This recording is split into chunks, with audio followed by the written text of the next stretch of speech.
Est-ce que Payochin va prendre sa revanche sur Nambora par rapport à sa dernière sortie? Payochin va aller de l'avant, hein. Souvent, On peut le penser, oui. il a le numéro 3.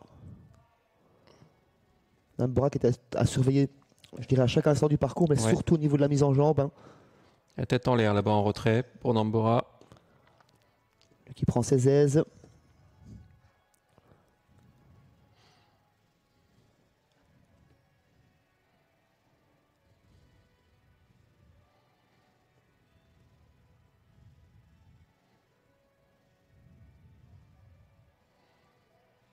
Allez, encore 200 mètres avant le départ. Vous avez encore un petit peu de temps. Payochin, le numéro 3, finira favori. On va partir en retrait avec Perfect One avec Nambora. Et les voilà partis à l'instant. Hop, Payochin qui est repris. Tiens, ça c'est rare. Payochin qui va pas aller de l'avant tout de suite avec Once in a Lifetime qui a pris un excellent départ. Payochin qui est un peu entre deux allures en ce début de course avec à l'extérieur le numéro 6, McPower qui va s'installer aux commandes et le 8, Nick Slipper qui vient en troisième position. On retrouve ensuite le 2, Lotus EV avec Ginger Rogers et Payochin un peu hésitant. Hein. L'un des favoris en tête, McPower, accompagné par plusieurs outsiders que sont Once in a Lifetime qui le suit, Nick Slipper qui l'accompagne, Ginger Rogers qui vient en quatrième position, qui est bien au trop, mais voilà, me fait mentir, elle se montre fautive à l'instant, elle se retire, cette Ginger Roger qui laisse la quatrième place au numéro 2, Lotus EV, relais en tête de course puisque Nick Slipper prend le commandement.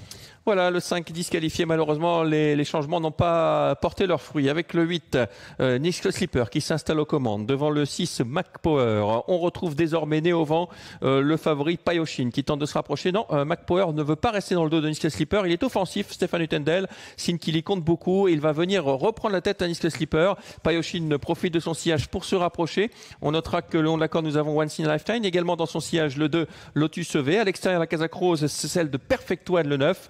Là, c'est à l'arrière Nel Young avec le 7, Oviedo Bez et le 10, Nambora qui va reculer au peloton. Oui, Nambora qui met du temps à rentrer dans sa course, lui qui a rendu une vingtaine de mètres par rapport aux autres suite à son départ assez prudent. On fait un nouveau relais en tête de course pour le passage devant les tribunes avec McPower qui reprend tranquillement le commandement face à Nick Slipper qui laisse faire.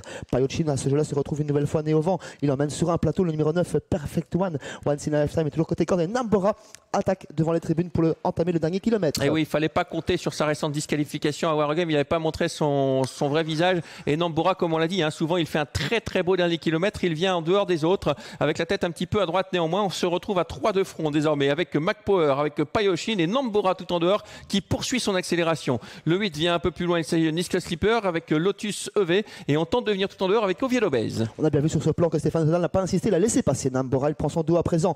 Payochin est toujours à 2 nez au vent. Oviedo Bez est piégé en troisième épaisseur, il est suivi notamment par Lotus EV.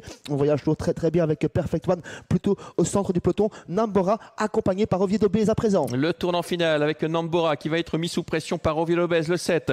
Troisième, McPower avec Payochin qui semble un petit peu en difficulté et on se rapproche avec Perfect One, la Casac Rose en dehors. Lotus EV n'a pas dit son année pour une petite place. 5 chevaux se détachent dans le dernier virage, toujours Nambora au commandement sous la pression d'Oviedo Bez. McPower qui cherche l'ouverture. Perfect One qui s'annonce avec Francis Nering et Payochin pour les places. Ouais, Payochin semble battu. En tout cas, l'ultime ligne droite avec Nambora qui essaie de résister à Oviedo Bez qui est un grand Oviedo Bez aujourd'hui. McPower qui va venir pour une place. Payochin également pour une petite place tout à l'extérieur. Le numéro 2, Lotus EV finit fort avec Nambora qui repousse l'attaque du numéro 7, Oviedo Bez. Nambora qui va renouer avec la victoire. Le 10 devant le 7, la troisième place pour le 6, la quatrième place pour le 3.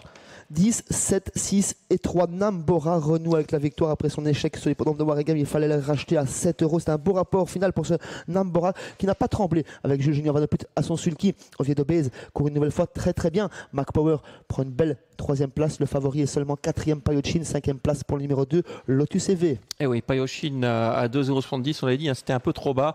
Il y avait Nambora, Sébastien l'avait dit à de nombreuses reprises, Nambora lors de leurs 4 dernières confrontations a devancé Payochin et une nouvelle fois Nambora devance Payochin. Donc le 10, le 7, le 6, le 3 et le 2. On revoit cette ligne droite avec bien bravo à Floris Noël avec Oviedo Bez, mais il s'est heurté à la résistance de Nambora. Il est incroyable, hein, ce Nambora. On pense toujours qu'on va le passer à mes lignes droite. Il semblait presque battu par Oviedo Bez avant de bien se relancer aux abords du poteau. Il est vraiment très dur à l'effort. Une fois qu'il est en tête, il est pratiquement indélogeable. Une 14-4 pour la réduction kilométrique du lauréat de cette première course.